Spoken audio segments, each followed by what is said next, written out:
When you walk through a garden center, it's honestly tempting to grab every plant that looks vibrant, exotic, or fast-growing. I mean, rows of glossy pots and cheerful tags make them seem harmless, even beneficial. But here's the hidden truth most gardeners don't learn until it's, well, too late. Some of the plants sold at mainstream nurseries are invasive troublemakers that will choke your soil, strangle your crops, and leave you fighting a never-ending battle to reclaim your garden beds. Today I'm sharing 6 of the worst offenders you need to avoid, and what you should plant instead. Many people assume that if a plant is sold in a nursery, it must be safe for their yard. Unfortunately, that isn't true. Garden centers often stock species that are inexpensive to grow, quick to fill space, or have decorative appeal, even if those plants are ecological nightmares. Once planted, they spread aggressively, crowd out vegetables and flowers, and sometimes even alter soil chemistry. The responsibility falls on us as gardeners to know which ones to skip and why. Mint is one of the most deceptive herbs you can buy. Its fragrant leaves and culinary uses make it irresistible, but once planted directly in the soil, it sends out underground runners that quickly take over entire beds. Within a season, you'll find it strangling neighboring crops and popping up far from where you originally planted it. If you truly want mint, the solution is to grow it in a container above ground, never in your main garden soil. Bamboo might look like the perfect fast-growing privacy screen, but it's notorious for becoming uncontrollable. Running bamboo varieties spread aggressively underground, creating dense thickets that are nearly impossible to remove once established. Even clumping varieties, which are marketed as safe, can expand steadily until they dominate your space. Instead, consider ornamental grasses or shrubs that give privacy without wreaking havoc. So, English ivy, it's often sold as a lovely ground cover, right?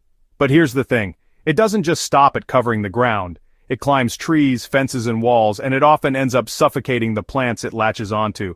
In vegetable gardens, it creeps across the soil and competes directly with your crops for nutrients and water.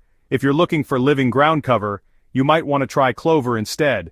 It feeds the soil with nitrogen and supports pollinators, rather than, killing your trees. Now, few plants can rival the breathtaking blooms of wisteria, which is why garden centers just love to market it. But beneath that beauty lies a plant with strangling vines that can tear down fences, overwhelm trees, and even damage structures. In the garden, it wraps aggressively around anything in its path, including food crops. If you're looking for flowering vines, consider native honeysuckle or clematis.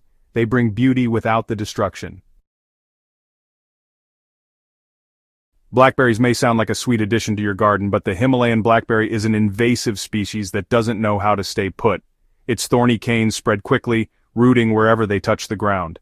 Once established, they form dense, impenetrable thickets that block out light and smother other crops. If berries are your goal, stick to cultivated, thornless blackberry or raspberry varieties.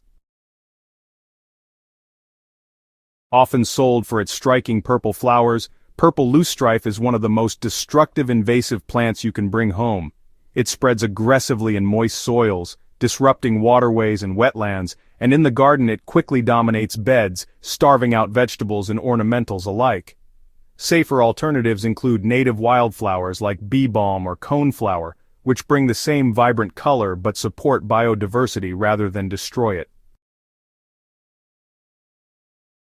The bottom line is simple. Not every pretty plant belongs in your soil. By avoiding these 6 common invaders, you'll save yourself years of frustration and wasted effort. Instead, look for native species, soil-friendly ground covers, and food crops bred for your region.